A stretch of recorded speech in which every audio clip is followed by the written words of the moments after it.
Hey Rob, how you doing? Oh, you, the old owl's watching you. Oh yeah, that's what's up. Feeling better? Gotta have a wise one and a dumb one on the screen at the time. Not you and me, but me and the owl. Yeah. Are you That's a feeling better though? that's a fame. Yeah, I feel better. That's Yeah, a They just won't let me come to school yet. So I hear you. that's a very famous bird print by artist from Maine called Tyson. Mhm. So how you doing? Not too bad, man. Pretty Good, good. Thank you for asking. good, That is a cool painting though. I really like it. Or print rather. Yeah. nice. I don't have the best lighting in here, but I guess it's. Yeah.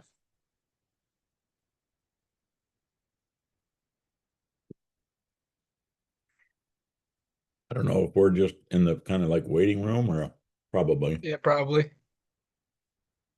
I'm usually on the other end, so Yeah, right.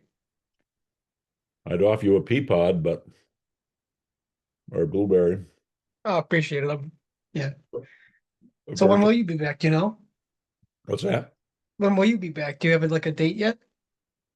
I think sometime next week, hopefully. They have to, free me up from the home nurse and stuff. But Right, I right. saw the kids the other day after school on my way to dialysis. So numbers are better. I think I'll be back pretty soon. I've been working That's remote awesome. basically. So it's Hmm. like COVID remote. Oh yeah, that's right. COVID times. That's what we did all through COVID was just stuff like this. Oh, 25, 30 kids on the screen at one time oof. for a year and a half. Wow. So did you get to Yeah, meet that Jose? was crazy. You get to meet Jose today? Yeah, he was great. Definitely. That was awesome. Looking forward to it. And you saw the work, the walkway, right? The walkway looked great. Yeah. Came out awesome. Be nice to do maybe one final story on that, but I'm gonna try to do an open house with like a cook, a cookout and stuff, and Yeah, that'd be what I want to, I guess, cover next for the greenhouse. The yeah, community coming together, you know? yeah, that's sort of the final thing when it's all together and the kids are there because they're 27 kids now. Wow. That's 20 percent of the enrollment are going to be there. So It's incredible. Maybe Spencer and I hang out during like a class in the greenhouse one day, maybe, just to get like, I feel like that'd be a cool story, you know? yeah, yep, yep. As long as that's To okay, be you able know? to do every class, but that's just not going to work that way. So, Mm. all right, here comes our boss. I think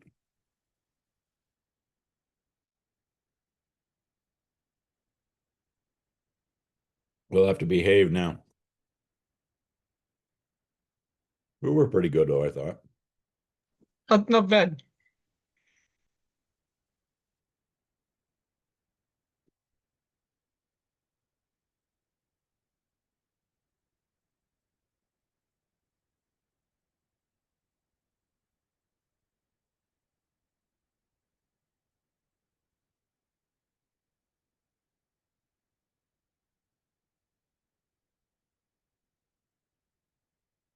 Heather, as close as you can get that unit, it'll be easier to hear board members. That's all.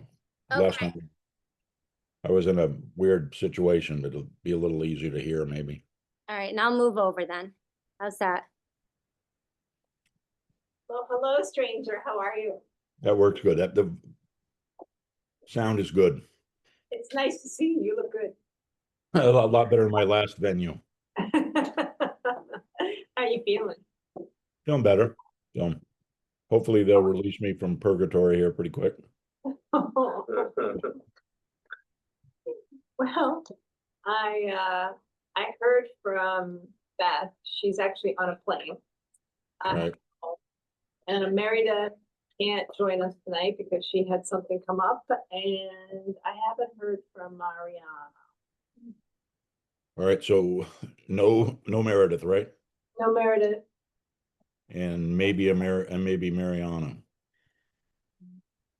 Otherwise, we're not gonna have a quorum. Correct. Yep, so, I am bringing it up. Let's see. I mean, you can have reports and stuff, but as long as you don't like have something have to vote on to adopt. I'm okay with that. I'm totally okay with that. I mean, I say we continue. Hopefully Mariana can join us, and if there's anything we have to take a vote on, we can table it for the Yeah, next. we just, bring it back the next meeting, I think, if we had to. Yeah, let's do that. And I think the MCAS one is important to do because, Zach cleared from the item is here and the scores will hit the street here pretty quick. Absolutely. So Well, it's better to get ahead of them, so. absolutely. Thanks for joining us, Zach. Thank you for having me. Thank you very much. And Oh, you don't have to act on that report, you just receive it. well, it is 7:03. We might as well call this meeting to order.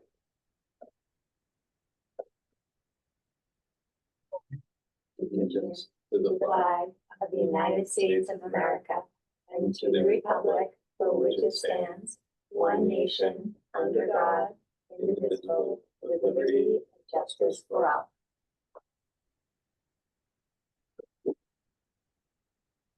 Okay, I will table the discussion on the reading and approval of the minutes, given that we don't have a quorum. And to acknowledgement of visitors, Zach, thank you so much for joining us today. Thank you for having me. Appreciate it. Absolutely. I have not received any correspondence or community input. I was wondering. if you- No. So moving on to item 5, the examination and authorization for the payment of bills. It would be nice to somehow move that simply because a lot of those folks on that voucher are waiting for payments. So they kind of lag behind a couple of weeks anyway, so maybe we could do as simple as make a phone call to one other member just for that adopting the number. There's no dramatic things there. A couple of items I was wondering about. Mobile Guardian, that's a computer login software so the kids can get on our apps that are used for education. The Metro Group is water treatment. That was a strange one. And the only other one I saw was Great Minds PBC, and that's Eureka Math Materials, a new math program. Otherwise than that, it's pretty standard stuff, sped stuff, supplies. The total is 91,870.95. You wouldn't have to make the call now, I don't think, but if we got a confirmation of the number at some point so that we have at least 3 votes to move that warrant forward would be important, unless you think you could get somebody on the line right now real quick. One's on a plane, one has a family. Yeah, I'm not sure about Mariana. What we could do is we could take a vote of the 2 of us and then add a 3rd person tomorrow via email. yeah, and I think you could, wait for the vote in absentia and, do a 2 with a pending. I mean, it's a little awkward, but, it's not the kind of item that's going to generate a whole lot of concern, I don't believe. If it's, we get the 3rd person to review the warrant, we can send it to them, by email, and they can simply give a proxy vote, I think. Otherwise, we'll wait 2 weeks, and that's problem. Checks are gonna go out tomorrow, Exactly. so we'll have the vote before any checks go out, right? Yeah, I mean, the checks can't go out until Chris has that document returned that you guys are signing. If she doesn't have 3 signatures on it, she can't send it to town hall, and the town hall won't send the checks out. Fair, absolutely fair. So I think we're pretty protected, I guess is my point. That you're I gonna, think so. Yeah, I think so. I mean, Yeah, maybe Beth can run in here, as she's dropping the kids off and just sign, the third signature in the morning, or Mariana. Yeah, I think that's fine. So with that said, could I have a motion? Can I see the?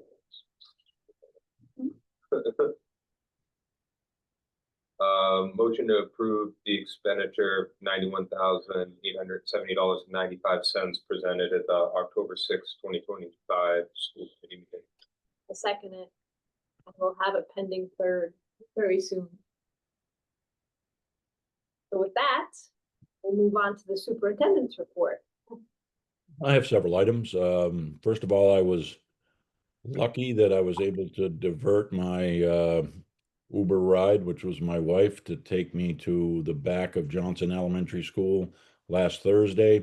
I'm not allowed in the building by my home care folks, but nothing said I couldn't sit outside and say goodbye to the kids, and I did that at the end of the day, and it was just fantastic to see the kids. And you talk about, medicine that makes you feel better. That was what I needed, was to see those kids and the smiles, and kids I'd worked with a lot last year to try to make sure they had a real good attitude, were in big smiles, and got a lot of a lot of cards from them. And I mean, there's one I'll just say that was just fantastic. I won't mention who the young lady was, but she's in the upper grades, and she did a whole makeup card with the blue lobster on it or whatever, how much she had missed me, and then wishing me, to come back. And there was a little thing, and it said, "Lift up this tab." I lifted it up, and underneath it said, "The bullying has stopped. Thank you so much."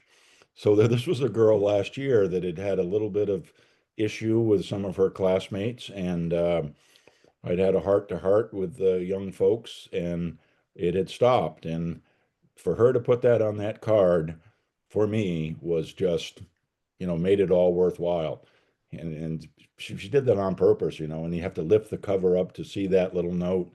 I actually called school today and just, thanked her for it, because it was such a meaningful card to me for what schools are all about and what we do for kids. And even the kids that maybe been, not so kind and maybe didn't think they were that way, I think they got the message that that wasn't okay, and that they needed to treat their fellow students well.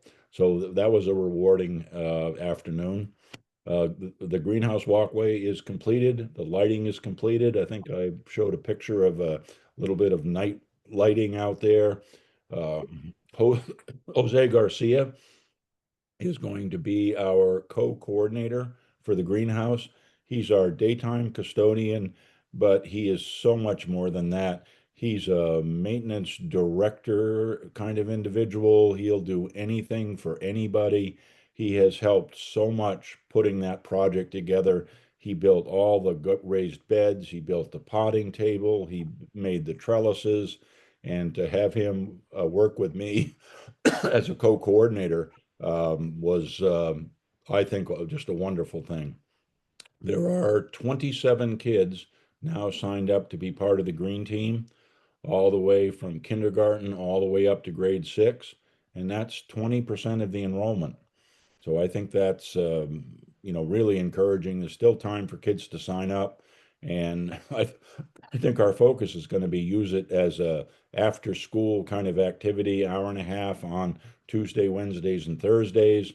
They're going to put the potting soil in. They're going to select what they plant, and be in charge of that whole thing. So I managed to order them some T-shirts and a couple of sweatshirts, and they're going to be a nice looking group once the green team is up and going. So again, I want to thank Heather for keeping the ship of state steady in a really good way.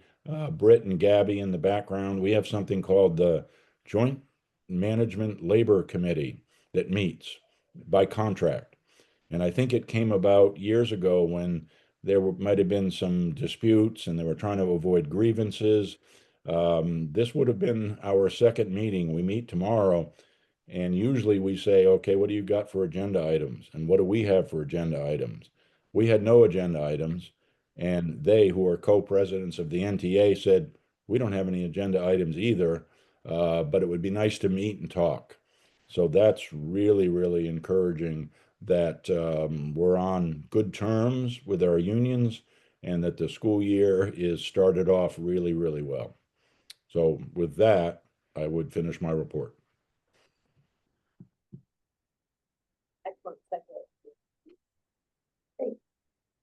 So the principal's report today is a little bit lengthy. That's why I sent it to you in advance. If you didn't get to it, great. I'll walk you through. I'm reporting out the 24-25 spring MCAS scores that the students took last year in grades 3 through 6 and 5th grade did science and technology. The others did, well, everybody did math and science and math and ELA as well. In the report, this report, we cannot count grade 6 into our reporting because we had 8 students, and by Massachusetts law, we have to have FERPA and some confidentiality because we could possibly tell who the students were. So they were, for that accountability, it's actually called a privacy protection and a data suppression. So that's for reporting out scores. And then any group that's smaller than 20 can't be included in an accountability grouping. So that negates our 5th and 6th grade students for talking about the accountability component. And that's more like the student growth percentiles and how it compares to other groups or subgroups. So subgroups meaning students with disabilities, students with multilingual learners, low income. Well, there's not enough students for us to be able to say, you know, 100% of our students are, meeting expectations when it's one thing. So that those are not included in there. So I just want to be upfront with you so when you're looking at that skills student. If you look at your packet, go to the second page. There, the first graph that's to your right are the results for grades 3, 4, and 5. The blue are the Nahant scores, percentage-wise, of students that are meeting or exceeding MCAS. Now, if you are looking at reporting for students who are considered passing, that would be either meeting or exceeding. Students who are approaching that would be partially meeting, and then or not. So we are going to record and count for students that are meeting or exceeding. So our 3rd graders, in comparison to the state, we're 47% of our students were meeting or exceeding for 3rd grade, which is a little bit higher with a point discrepancy of 4 points difference. Typically, if you see a larger discrepancy in points, then usually that means we need to dive in a little deeper to find out why. Usually it's a 2-point differential. It's great. For critical. And we're that. 4th grade, so you see the 2 points there. So they're just about equivalent with what the state is performing. In our 5th grade, we have 23% of our students were meeting or exceeding, which with the state being 38, we're looking at a 15-point differential. So that tells us as educators, we really need to dive deep into that data to figure out why, and we have to have a game plan to try to move those students. So they would now be the 6th. There are now 6th graders. Yeah, and again, that's a small group. So if you took a percentage, say it doesn't justify it, but if it was like 3 kids who scored low, that could bring the whole average down. Whereas if you were in a big city, 2 kids scored low, it might not even touch it or impact it. So one thing that we should also keep in mind is that because our numbers are low, like when things are really high and we want to celebrate, it may be just that. 1 or 2 kids that did really well. Exactly, in the same in reverse. When there's enough data for it to compare, it is good for us just because of our size and our our numbers of student ratio to teacher, we really should have higher scores than that. We really need to have some plans in place to move forward to change that, the score. So if we just move on to the math, you'll see that there's greater discrepancy for third grade with 20% of our students meeting or exceeding for the state of 44. And you can see 38% for students in fourth grade with 43 being stayed a little bit closer. And then again, fifth grade, 23 to 40, and seeing that those disparities are so grand, like we really need to look specifically at how we can close those gaps, which I'm going to share with you in action plan. If you move on to science and technology, well, now we can shine, right? We're looking at our fifth graders who took the assessment, and 58% of them were meeting or exceeding expectations, where the state average is 46%. I am attesting some of that to the mystery science program that the teachers use, as well as having a STEM class once a week in addition. So I think that's where our students perform a little bit in the high. Yeah, I just emailed you the report she's making. Okay, so the action plan, the good news is that we actually have a lot of this in place already started for this year. When I was looking at the scores from previous years, I knew like we need to put in some pieces into place that allow for teachers to have collaboration and also for students to start to close some achievement gaps.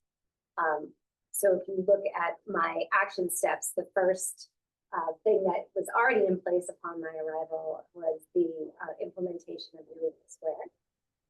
That is considered an HQIM, which is a high quality instructional material. It's endorsed and vetted by the Department of Education. It does yield high results. It's done with fidelity and with strong impact from teaching instruction. I think I talked about this earlier in one of my other school committee meetings, is that typically when you implement a new program, you'll see a dip before a climb. So we can't afford too much of a dip or any dip. So we really need to be focused on how we can get these lessons in place. And one of the ways that we're doing that is we have PLCs. So when I talked about earlier in the year about PLCs, those are professional learning communities where teachers are able to collaborate together to look at Eureka Math or other data so that they can make a plan and bounce ideas off of each other and collaborate in partnership versus being singletons trying to figure it out on their own. So with that, I really honed in on teacher evaluation and thinking about how they can look at the data that we have. They don't have their test scores yet. I haven't shared those yet with teachers. They'll be getting that this week. But they have the data from our STAR assessments, which in DIBELS, which assess reading and math. And with those scores, we were able to develop groups of students in data teams. And so that it was the interventionist, myself, and then the classroom teachers that were in their PLC groups. And we sat down and talked about what kids can go in what groups and what types of interventions do they need according to that data. So MCAS gives you like the overarching, you know, you can drill down into itemized, but these were taken last year. So what we're taking is the STAR assessment DIBELS and looking specifically at where are kids today? What do they need? How do we close these gaps? How do we group kids so that we can start to move them in addition to what's happening in the yellow block and the math block, so that they're getting like an extra dose of learning. So those are what's in place for the Eureka, and the making sure that we're building those evaluation goals so that teachers have a good action steps and plan for monitoring and progress monitoring the student growth along the year to show that they're going to have gains in it. So that's what's in place for that first step. Also strengthening our PBIS and our SEL. So once kids feel the safety in the school, then they are ready to learn, right? So there's a very close tie in research between SEL and feeling safe at school and academic achievement.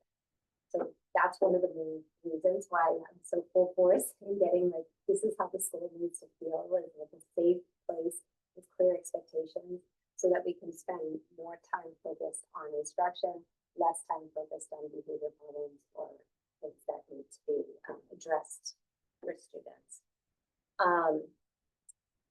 With the 5-6 being split, we have the one teacher, Miss Harrington, is teaching the math and science, so she's doing the Eureka math, where the other teacher has social studies and ELA.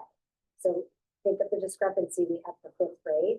This works out nicely because she can take on an HQIM because she doesn't have to be taking on a new math curriculum right now. She's taking on a new ELA curriculum, and the EL education is a program that's offered free, and it's listed as considered HQIM for the state of Massachusetts. We've been using Fountain Canal, which is not vetted, is not considered high quality instruction material. Although it has good components to it, it doesn't meet all of the criteria for the state expects, which we can kind of see in our scores as a result. And the same with math. We were using everyday math. Look at the scores. I think we're going to see fine, even though typically you see a decrease. I think I'm holding that we're going to see scores. So in addition, this EL education is also vetted through Ed Reports, and Ed Reports gives a recommendation and rates different types of curriculum. So it's also rated high for them. So although we haven't gone through the whole process of picking like piloting multiple, and then deciding which was initially in the first school improvement plan, this is free, this is vetted, and it has good reviews. I'm like, let's just try it. That's our pilot.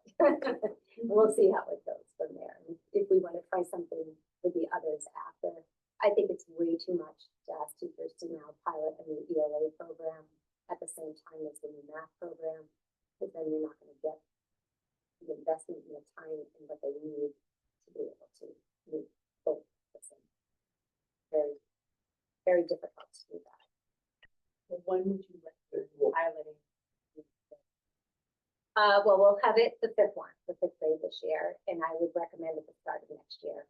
And we may even be able to in the spring have a few classes, try a few modules, but I wouldn't bank on us starting a brand new ELA program this year. I've rolled those out. There's a lot of training and professional development that has to happen, and we just don't have. It also seems like the 5th grade is the one that really needs the ELA bump, and which is now the 6th grade, which they're getting. Exactly. So, I mean, not that we have years before these kids are now, but when they get up to that level, they'll be piloted program even if it meets. And with the interventions we have in place right now with the WIM block, I think we're going to see, I'm already having people talking more about like what their ELA block looks like and how it can be different. I met with a teacher last week for like 2 hours after school, and she was like, I'm geeking out. This is so fun. I didn't know about all of this, science of reading. And she was so excited to be learning something. And she's like, I'm changing up this in my ELA block. So I'm getting people to be a little more, open to seeing some of the different changes between the two programs. And the scientific model of teaching children how to read. It's a little bit different than what we've been doing. We do use foundations, which is, been making a big change for kids. So I think that's fine. I think kids are good for phonics. But it's going to be us really kind of shifting the comprehension and phonemic awareness.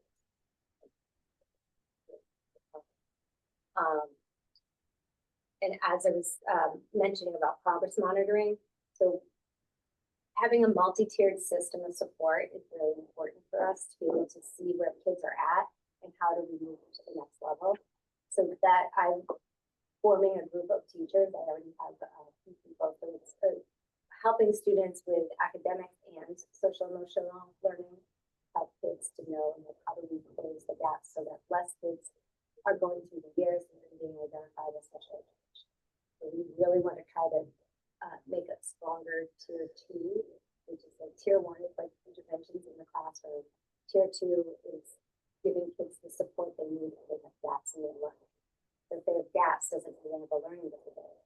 And I think historically it's been like you have a gap going to special ed department. So that they're missing a tier, which I think is why our numbers might be on the higher side. But we're having those conversations around that now to monitor growth for students and making sure that they're getting the different types of interventions that they need at their level at the right time. But that's not replacing grade level expectations. But during class ELA time, they're getting grade level expectations and block, filling in the gaps, and pick up getting Which is what the ELA math was faster, you know, exactly. was, Exactly. right? Yep. That was the goal of That's that. exactly how that has all. Yeah. Mhm. And then if you like, so my overall, which that was a good reading, Greg, thank you. So what I see for future recommendations for our school is really looking at the high quality instructional materials, seeing if we can implement, you know, after we implement the math, looking to move to the ELA, but to be able to do that and do it well, we need somebody to be coaching the teachers. And we don't necessarily have the person to do that. We do have Katie as the interventionist, but she's really giving interventions to kind of close the gap in the second half of the day.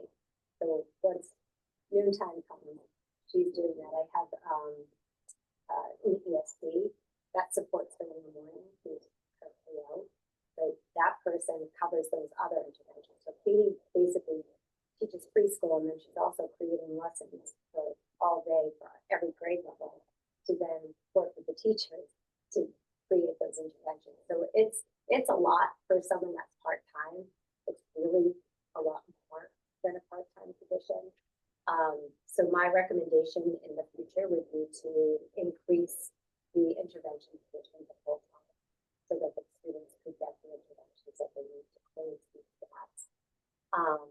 And then be thinking about instructional coach that doesn't just focus on ELA coaching, but on the subjects of math and ELA, because what we would want to look at for that for instructional coaching is when you have a new HQIM, which is the material, there's like a lot of structure to those that it's like jam-packed within like a 60-minute block of time. And when you're teaching it with fidelity, you have to really break it apart and do what we call a lesson internalization. So that you have to break down like these important pieces tie into the learning objectives, into the learning standards.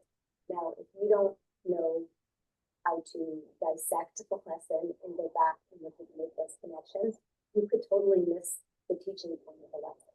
And a teacher might look through that and be like, oh, we can get this done today, and then break the lesson into multiple lessons. And there's no one saying, like, no, you're missing the crux here. Like, you got to go back. And so they're not getting the coaching that they need. I'm trying to coach them at the same time and also do all the things, but it's a lot to try. It's like there really needs to be a person to try to help support that. And that also includes like the data analysis. Continue that like moving forward.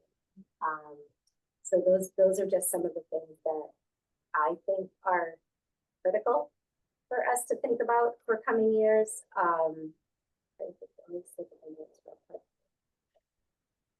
And then like PLCs, that's the other thing. Like, so the instructional coaches could run PLCs so that focus would be really structured around protocols.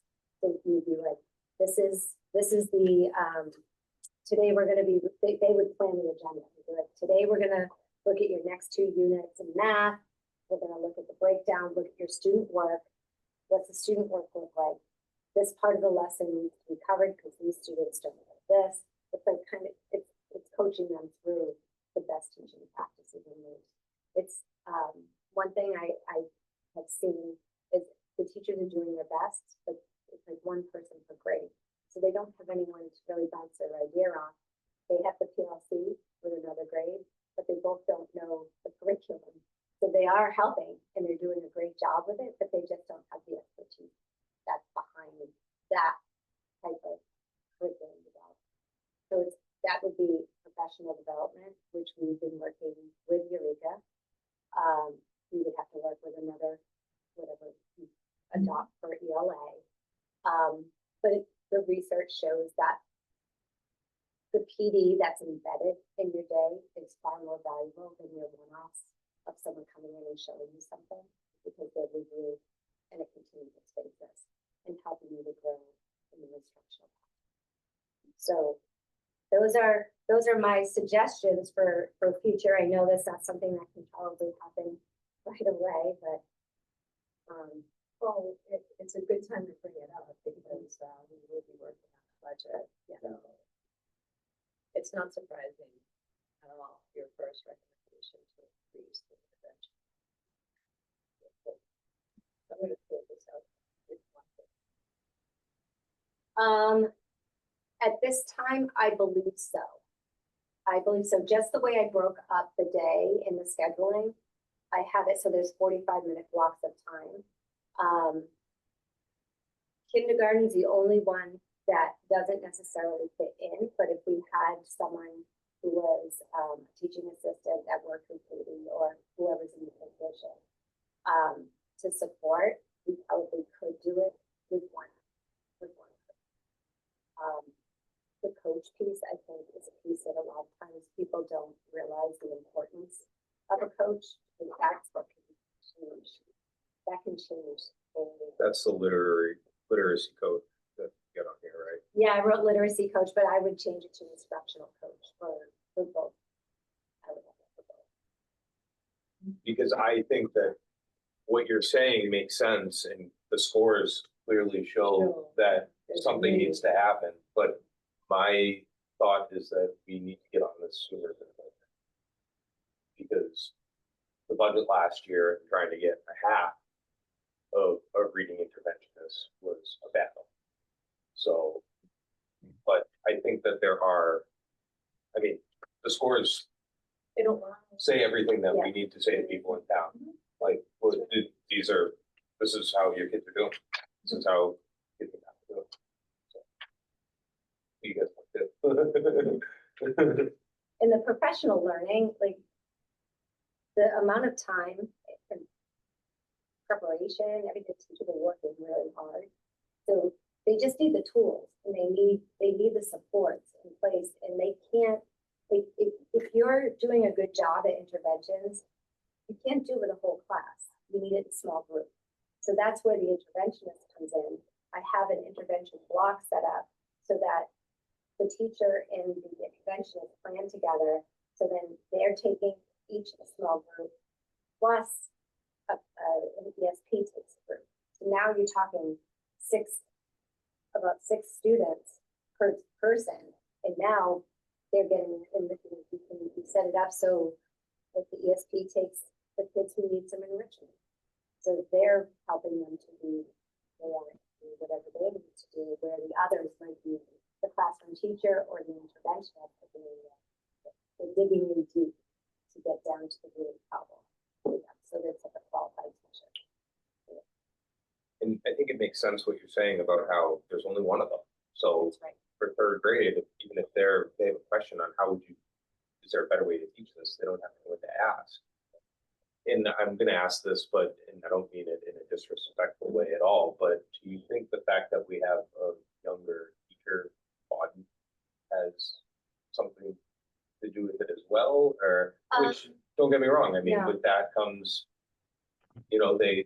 they're lower salary, they get paid less and all that. So yeah, maybe that's where the literacy coach comes in. But I'm just curious from I would say usually it's the other way around. Okay, So your younger ones are coming out of college and they have some of the experiences. A lot depends on what college they've gone to as well and what those programs are. In the position for the special education, trying to, I just created a position we're trying to hire. So the director role, and we need another special ed teacher to be able to give the kids the instruction that they need. And morphing that into one position, the special education teacher portion of that position, I want it to focus on grades 1 and 2. So that grades 1 and 2 get somebody, if we hire someone, if we can get them to be Wilson trained, which is a specialized, very, I forget the exact word off the top of my head, but it's like a specialized reading program. And it systematic, that's what I was trying to think of, the systematic approach to teaching reading. Now, if we had that person who's teaching first and second grade and has that specialized way of teaching reading, which isn't like classroom teaching, it's very prescribed way of closing gaps, we might not have the problems that we have, like we'd be closing it. We focus on the primary grades, we focus on your pre-K, K1, 2, right there. You focus on that and you will have very little concern.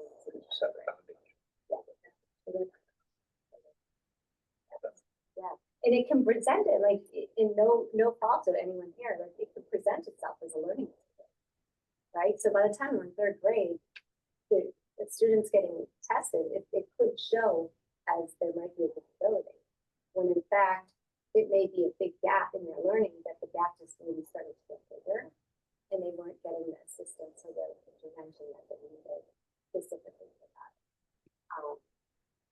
So we're looking at reading data on the PD day. I have Star Renaissance coming to speak to us for an hour between what are the different types of STAR assessments for reading, what do they assess, and what are we looking at? Very basic overview material to get teachers to kind of say like, oh, I see what I'm looking for and what the difference is. I think that there's a lot of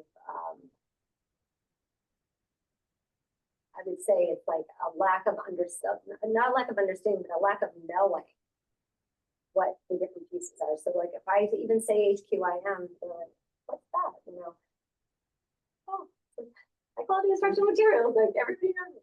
But they don't, and it's not their fault that they don't. They haven't had that brought to them or brought up.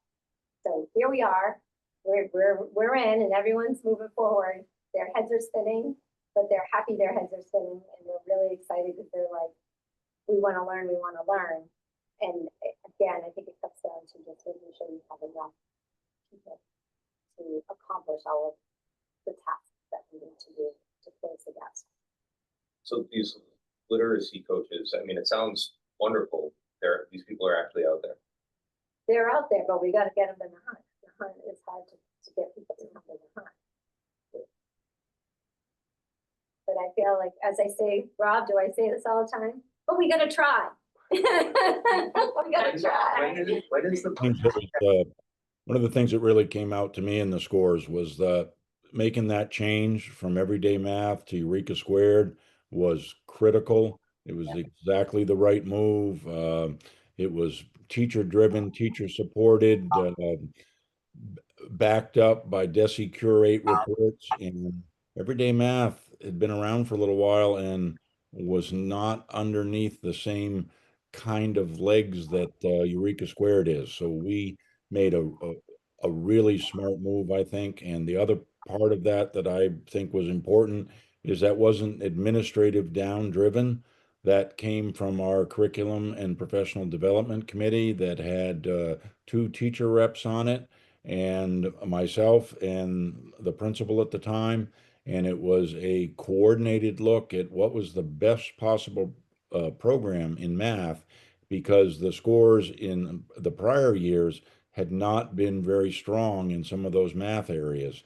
And that was not supported by research. So making that change was a huge deal, and that teachers were partners in that. I think that was really, really critical. So Rob, what I was just saying to Patty is, sooner rather than later. I would like to try and get a draft budget together of where we're gonna be, because we all know how last year was and what we had to Yeah. go. If- That's actually when you see future agenda item, Okay, down at the bottom of the agenda, my plan is to bring you at the next meeting a rough draft of what our proposed budget would look like. We know what our salaries are. We're not waiting for negotiations. That's all set. These things that Heather brought up, there was some discussion last year that possibly the town of Nahant would be looking at an override this year. And if they did, that allows all departments to argue for things that they've had to hold back on that are really, really important. And we won't be hopefully in the same boat we were last year, where we were sitting there finding preschool money and doing whatever just to get a half-time specialist, which we were able to do. That's an improvement, but as you can see, that's not the solution to our situation. And you'll see that draft at our next meeting. And it'll look almost turnkey, as if we could present that. I don't take a whole lot of time putting that together any more than, you look at, some of those set numbers, all the salaries are formed, set supplies, and then you have to look at the educational change piece, staffing wise and that sort of thing. So I think at your next meeting, you'll have a good view of that. yeah, I just remember last year you had to make like 3 different versions. Because we sort of went to, meetings of, proper time come to blank. It was, hey, here's reality. This is what's available, and you got to keep yourself to X number. And it was like, it's not really possible to do that and improve this school, which is what we're charged with doing. So I think we'll be in a better environment to make the case for what we need for our kids. I really do. I feel good about that this year. Now we'll see, but I feel much better about it than I did last year when they had X amount of dollars. They weren't going to do an override, and that had to be distributed between DPW, police, fire, schools, and there was only so much of a pie on the table, and it was not a enjoyable experience as an educator when you're advocating for kids. As a member of a team, you do what you need to do to make sure it comes through. But when your primary focus is educating the kids and advocating for those kids, and the resources at that time were just not available, that's a tough pill to swallow. So I'm hoping we're in a better situation. Well said. Yeah. It's just in there.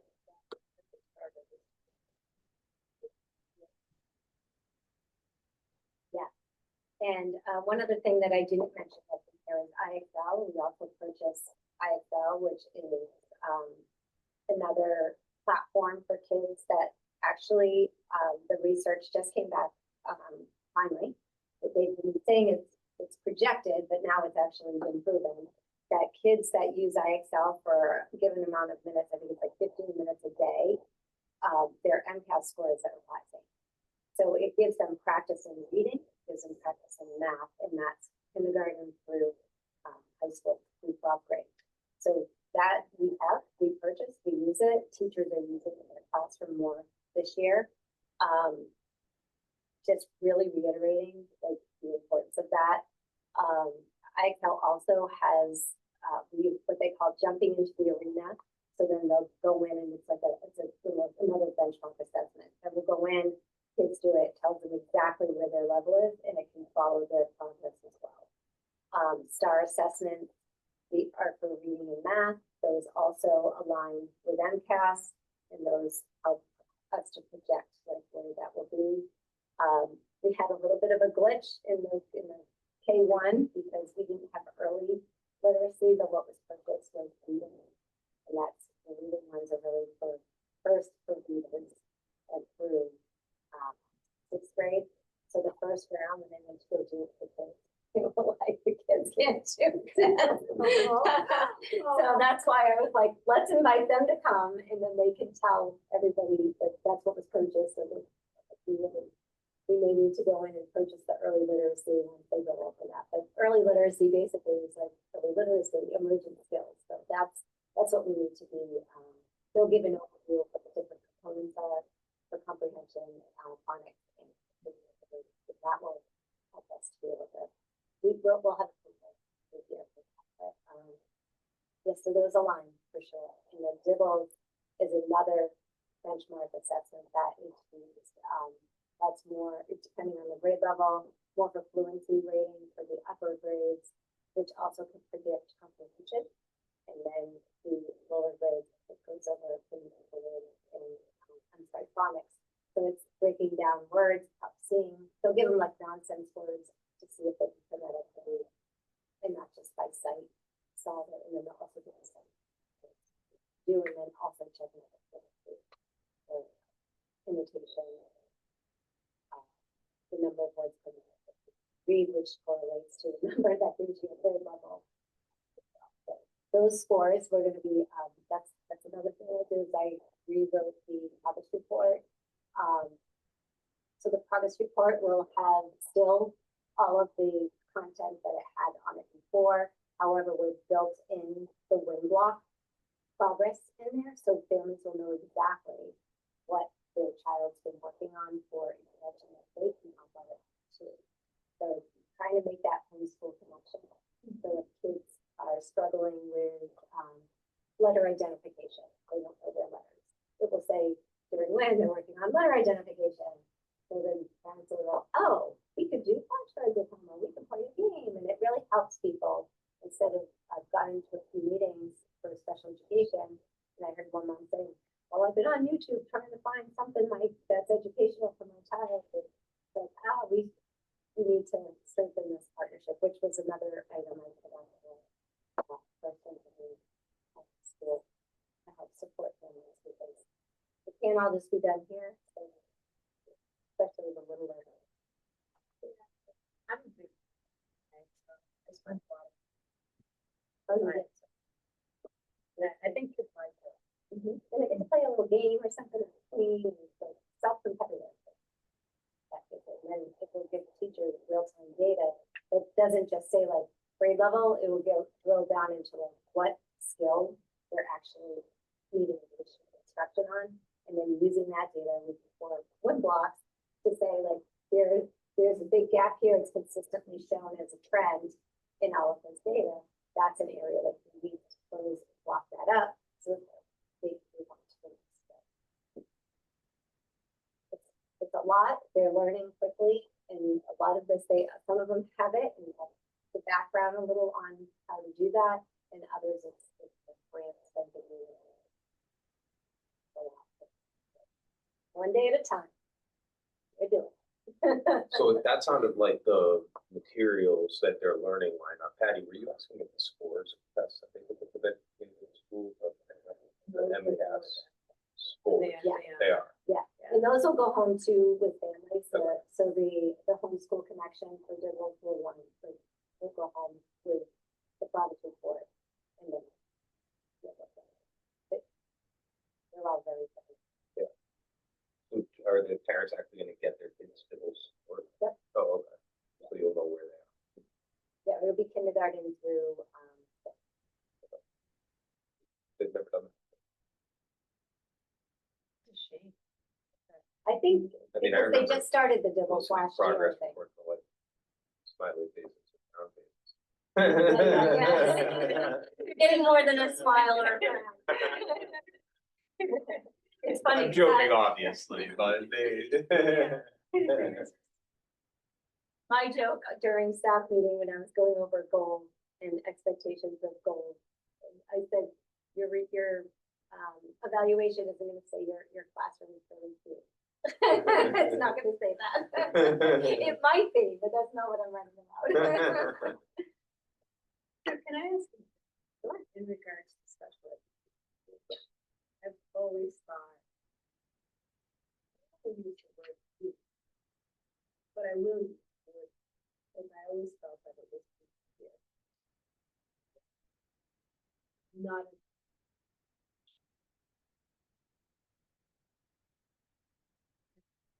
Not gonna have to do that with the same way.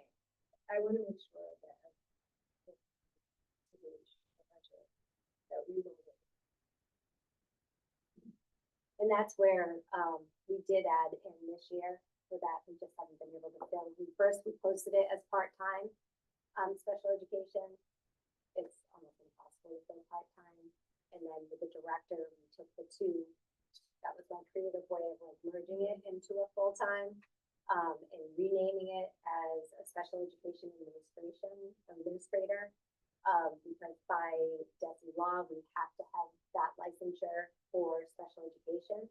So I'm like, great, we'll just call it that then. And then, but it's really more of like a coordinator role of overseeing the other districts and the programming, plus teaching a couple sections of 1 and 2.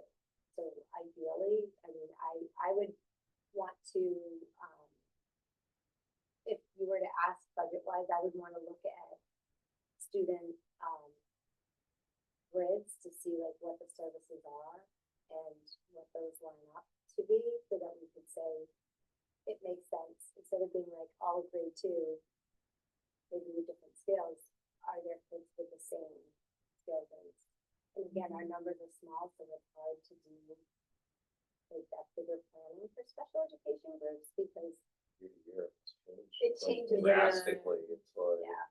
like this year, yeah, we need it. Next year, it's like, no, we're doing all right. Like, and it also sounds though like you're hoping by the changes in curriculum and other changes, you're going to need less special education help and more maybe like an in between special education. And, because that was my thing last year when we were going with this part-time reading interventionist, is like, all we're hearing is how much our special education costs are, and like, could we save 3 students going into special education by this, which is going to save us 3 times as much as this person's salary in the end. Like, let's not be, a penny wise and a pound foolish. And I think too, like I was saying, like some students, and I'm not saying they're not disabled, but I'm saying like I'm looking at the numbers, and typically your percentage of students that are on ed plans, it's not a 50% in class. So like we have, again, we have small classes, so maybe it really is, but that seems like a really large number when you see some of the grade levels having special education. So really looking at what are the needs, what's the testing showing, how are we supporting them, what types of interventions, which is why I'm pushing for the Wilson training, because if you have that specialized training, we may be just having gaps in learning, and if you don't have the foundation of reading, then come 3rd grade, now you're shifting to content, but if you can't read the math, because now it's too difficult, you can't even decode it. It snowballs into a big mess. So we just have to close that little K2 gap that we have. That's it. If I were to say tomorrow we need to put all of our money into one area, I would say K2. But there, close it up. Let's try to tighten up that instruction. Thank you for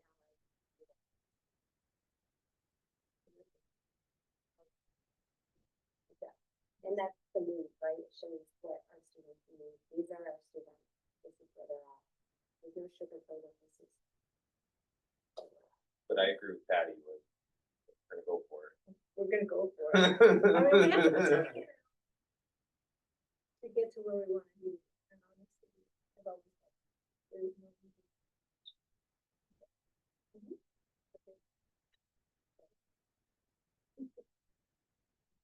We're here to support it. Yeah, absolutely. Yeah. Yeah. That is what I worked on this week. I'm trying to think what else I had popping up. Rob, can you think of anything else that was on for school? I don't think so. think we're good. Yeah, we have a PD day coming up. Like I said, I'm gonna be working on, Yeah, I think we're good. yeah, I'll be delivering some the MCAS information to them in the morning. They do, the visit from STAR assessment and then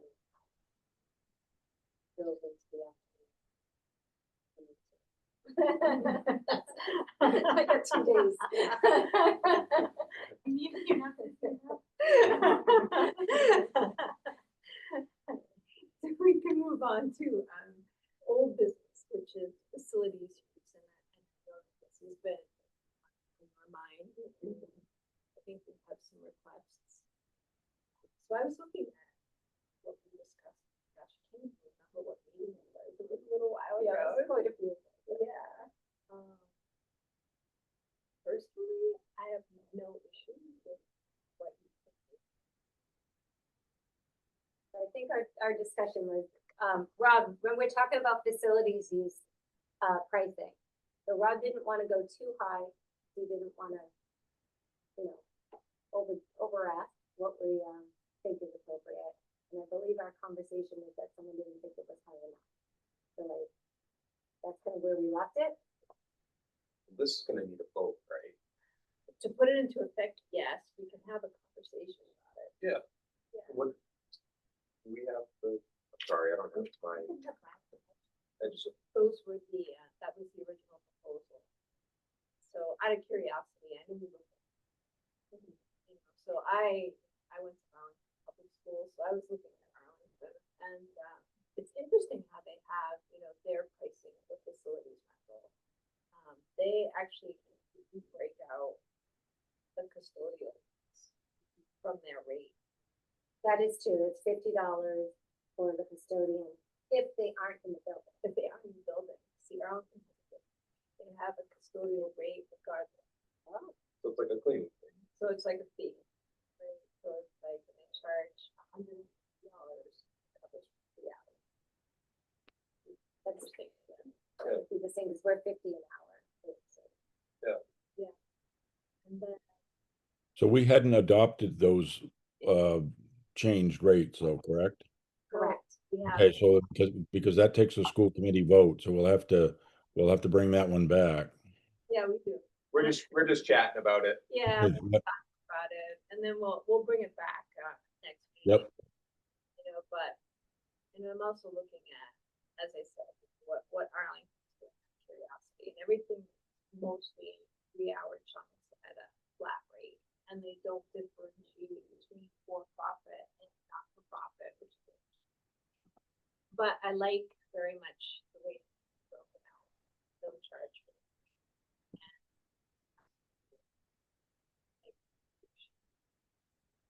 bottom of the barrel, just covering our costs basically. Exactly. Yeah. If it's our students are benefiting from it.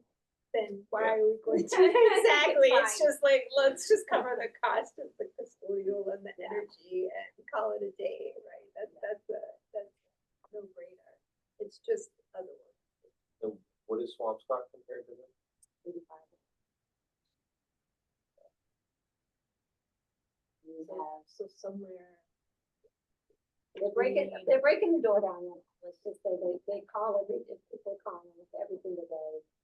Asking like, what's the rate? What's the rate? What's the rate? Sherry's like, it's coming. It's coming. They're voting on it. Really? So yeah, because it's so much cheaper than other places. That's why. Why, what are we at now? We're at 50, I think, right? Actually, it's interesting because what we're at now is not on the sheet. Right. I don't know why it's not on that one. The original proposal. Yeah, I mean, we gotta be, what? A little bit cheaper than Swampscott, just so that people don't say we're not driving over the causeway.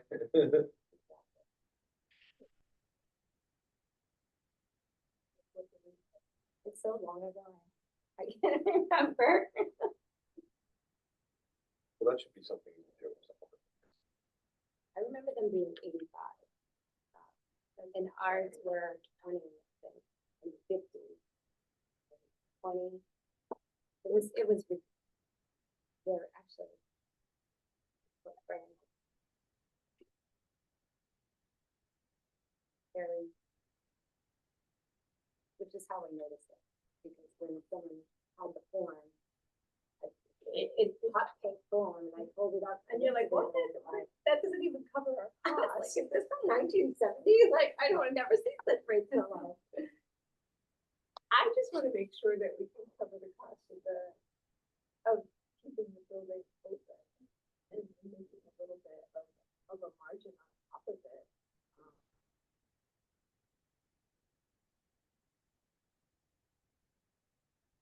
I mean, you have to have a vote anyway. I wonder if, how would we figure, how could we calculate the cost of utility? If we just divide it up by number, and monthly divided by days, like, I don't know how that would work. I don't know how that works. I mean, I think in I'm the not end, the you're numbers guy. partially on, the prices what the market dictates. Yeah. It doesn't really matter what the That's true. rate is Yeah. that you figure out. Obviously, you know, Yeah. but yeah, I mean, so it's what the market will bear, and it's obviously gonna not go so low that you don't cover your They're at costs. 85 and maybe we should do 75. As long as, you know,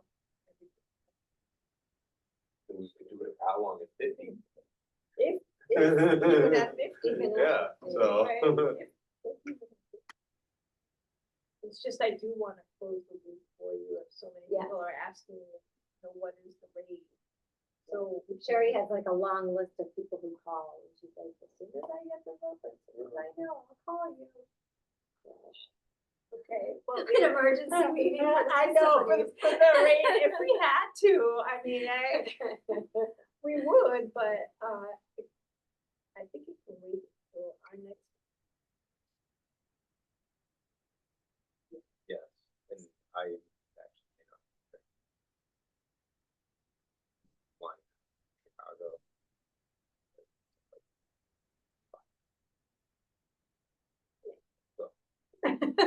I've done it. We'll see. We'll see. Come from overseas, I made it here.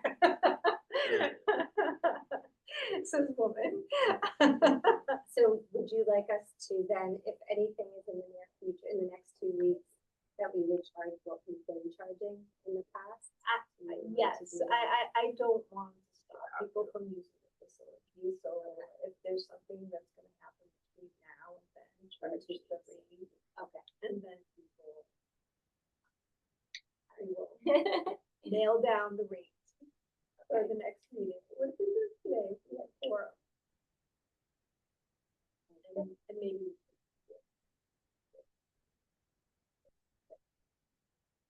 Right, that said, new business. We have the formation of a strategic plan development. Yeah, we'll have to table that, I think, because what I'm looking for there is 2 school committee volunteers to seed the committee before I go out and get the rest of the members. So I think we ought to have a full quorum or close to it to see who's interested in that. That makes sense. I'm not sure it takes a vote on that. So I mean, if you 2 were interested, we'd be in good shape. But I think there could be others that want to be part of that. So I think we should table Express that. interest in being involved. I think that express a lot of interest in being involved in that. So I think we should table it and Yeah, let everybody be Yeah, here. have an opportunity. Yeah, I'm not sure if that's. I We'll let everyone Yeah, decide. I mean, decide. we made her What? vice chair or something when she wasn't here, so let's at least give her the chance to. Voluntold. The same sort of thing with the next one, the school committee goals discussion. The strategic plan, is going to drive so much of what we're doing anyway that you don't have to do this. This is a placeholder to give you a chance to, like the superintendent presents her goals in the summer, to have the school committee do the same thing. It's not required. We could either table it till you have the whole group, or we could take it off the agenda and let the strategic plan head in that direction. I think that you're gonna see the school committee's goals as being improving those test scores. Yeah, I mean, So, that's the number one goal, I think we could table that, Rob, until the strategic plan. I think you That- could merge the two. Yeah, Absolutely. I think that makes a lot of sense.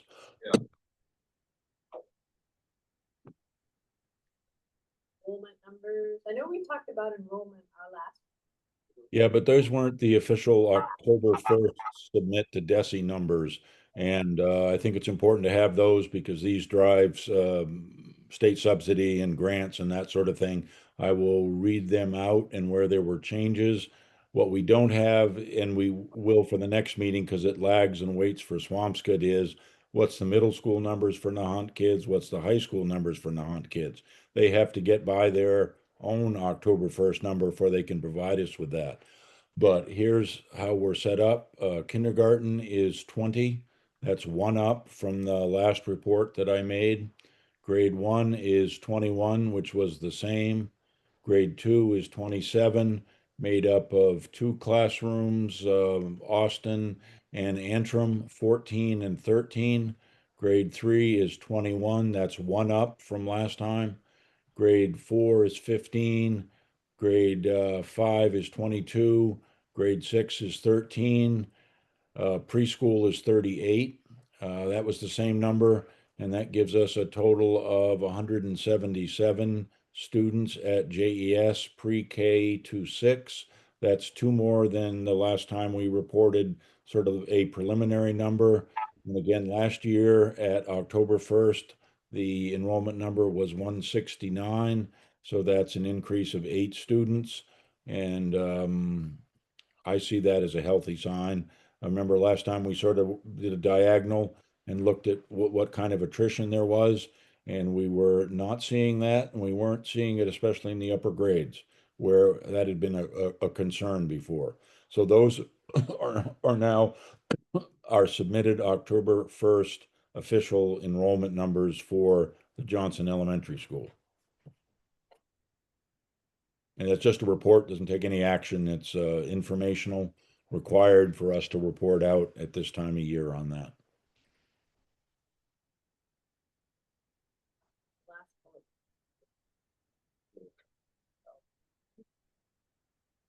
Okay, future agenda items. Uh, Ooh, it's I'll budget bring time. you, as I promised, and since I put it out there, I better deliver. That's a close to a first look at what the budget would be. I don't see having a problem to do that. And we won't have met with finance committees or town administrators. So it'll just be here's what we had, here's what we'd like. It's not all dreams and wishes. It's going to be driven by needs and requirements and making our school as good as we possibly can get. And then it'll start to go through the process where it's still my budget. It's a superintendent budget until you adopt it. Then it becomes the school committee's budget. And then that ends up at town meeting in the spring.